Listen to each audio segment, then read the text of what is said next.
let's pick it up. So let's finish up. So you get the letter. You know that it's over with him. You have a job. You're going to push forward. Then what are your thoughts? Like, where are you going to push to?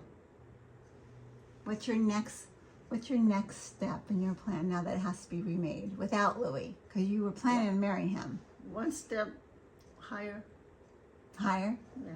Which was going to give me a really good job in the college that was very close. Oh, okay. Because it was a college there, very well known college. Mm-hmm. And I had worked there before.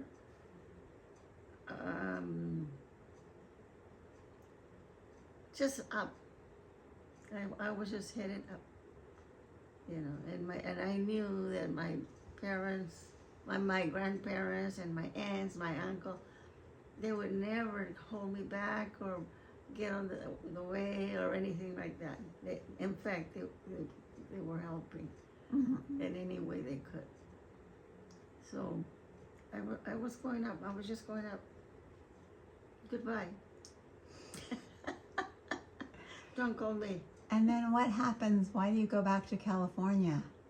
If you think you're going to move up and have a job. Because the time came for me to open up and tell your dad where I was.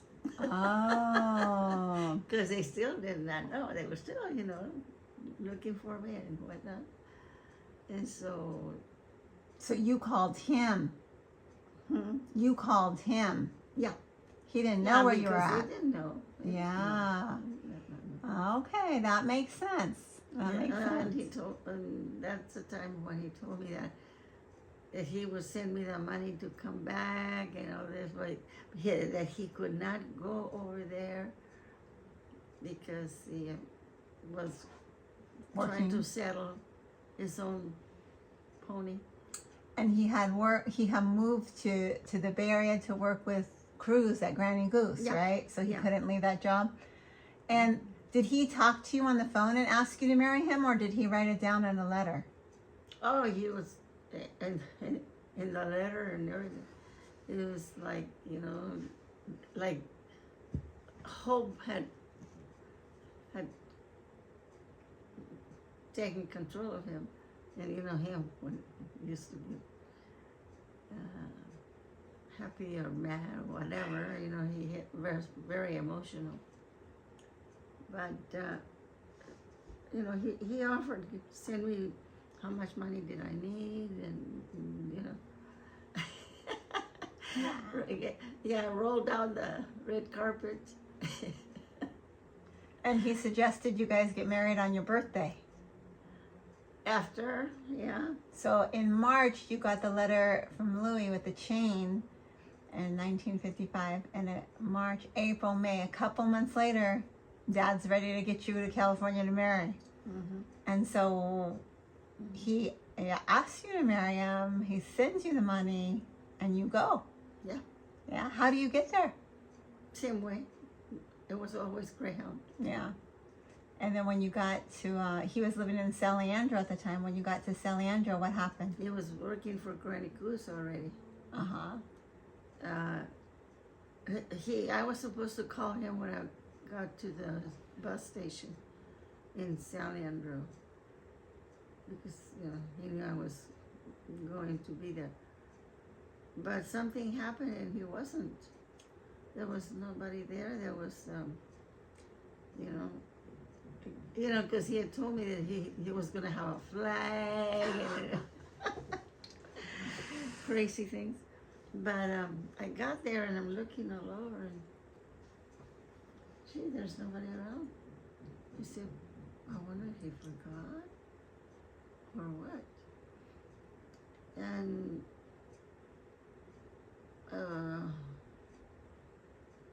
I told the driver what my circumstances were, so he offered to take me to where I was going to go. Oh, wow. And I said, I took the right.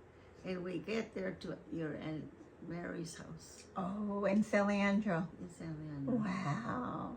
And then knocked on the door. It was a very pretty house. And she opened the door right away. And her husband was a character.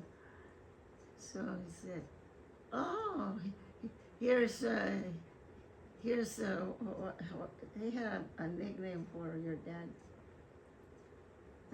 Champ. Yeah. I think I'll call it Champ. Oh. And I was sitting there just waiting to see what was next, and I was all dressed up. What were you wearing? A linen suit. Oh, Yeah, it nice. was a blue-green color, so all one color. Uh-huh. Nice. Yeah, so, and your Aunt Mary didn't know what to do for me or what. Right away they told me where I was going to sleep. Where's that? They had fixed the bedroom for me. That was going to be for me. With Dad? Oh, no. They wanted to put him in the couch Ah! Until you got married. until, Yeah. that's week. We went to Reno to get married. Who went with you? Just me and your dad.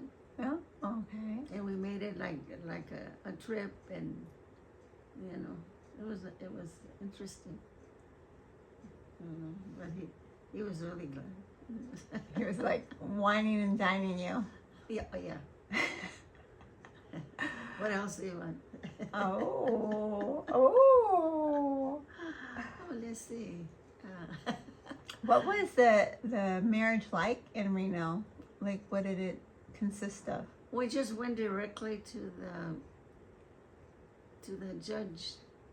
The judge? Oh, To get married, and they fill out the paperwork.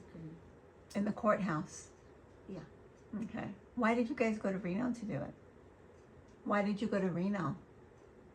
I don't know. It was just something exciting. Okay. Yeah. Not having been it. You take Texas and Reno, and it's like Very I'm different. lost here. Yeah. A new adventure. Liking those adventures, for sure. Oh, yeah. Wow. And then you come back from being married, and then where do you guys live? Let's see what happened. Oh, that same day, your dad came back from work because your Aunt Mary gave him a hint. And she called him at work, and she told him there's somebody here that you would like to see. He guessed it right away because he was waiting, Right. but he wasn't sure if I was going to really come up there or not. So, yeah, then he came home that day, and he was all happy, and we went out to eat, and yeah, it was nice. Young love. Well, now we're gonna put a pause on that, and when we come back, we'll talk about life after marriage. Woo!